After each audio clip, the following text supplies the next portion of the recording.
ইমাম আবু হানিফা রহিমাউল্লাহের বাড়ির পাশেই এক মুচি বাস করত। লোকটি সারাদিন কাজ করত, কিন্তু রাত হলেই সে বাড়ি ফিরে মদ পান করতে করতে মাতাল হয়ে যেত এবং উচ্চ স্বরে গান গাইত। মাতাল অবস্থায় সে বারবার একটি কবিতার পংক্তি আবৃত্তি করত। তারা আমাকে হারিয়ে ফেলেছে, অর্থাৎ অবহেলা করেছে, অথচ তারা জানল না কঠিন বিপদের দিনে বুক চিতিয়ে দাঁড়ানোর মতো কত বড় এক বীরকে তারা হারিয়েছে। প্রতি রাতেই সে এভাবে চিৎকার করত, যতক্ষণ না ঘুমের ঘোরে সে নিস্তেজ হয়ে পড়ত।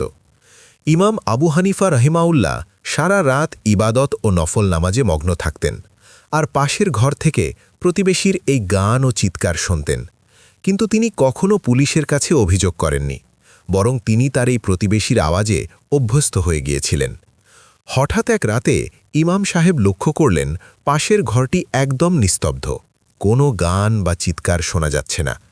এভাবে টানা ৩ দিন পার হয়ে গেল। ইমাম সাহেব প্রতিবেশীর খোঁজ নিলেন। লোকেরা বলল, পুলিশ তাকে মাতলামির দায়ে গ্রেপ্তার করেছে এবং সে এখন কারাগারে বন্দী। পরদিন ফজর নামাজ শেষ করে ইমাম আবু হানিফা রহিমাউল্লাহ সরাসরি কুফার আমিরের প্রাসাদে গেলেন। ইমামের আগমনের খবর শুনে আমির অত্যন্ত সম্মান প্রদর্শন করলেন এবং তাকে পাশের আসনে বসালেন। আমির জিজ্ঞেস করলেন, হে ইমাম, আপনার কি প্রয়োজন?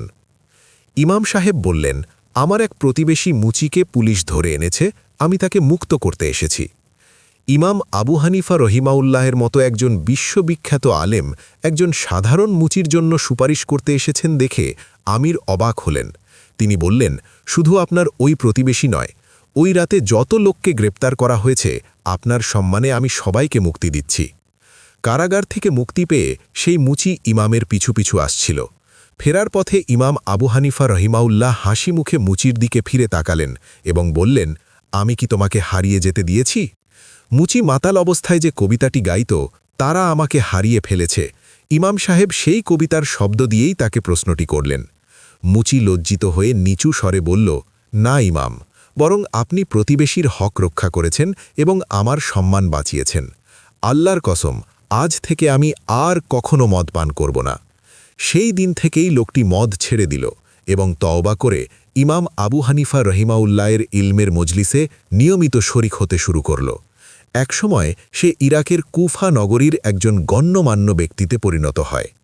প্রতিবেশীর ত্রুটিতে ধৈর্য ধরে তার বিপদে অকৃত্রিম বন্ধু হওয়া প্রকৃত ইমানদারের বৈশিষ্ট্য, যেখানে ঘৃণা বা শাসনের পথে না গিয়ে কেবল মমতার স্পর্শেই একজন পথভ্রষ্ট মানুষকে আমূল বদলে দেওয়া সম্ভব।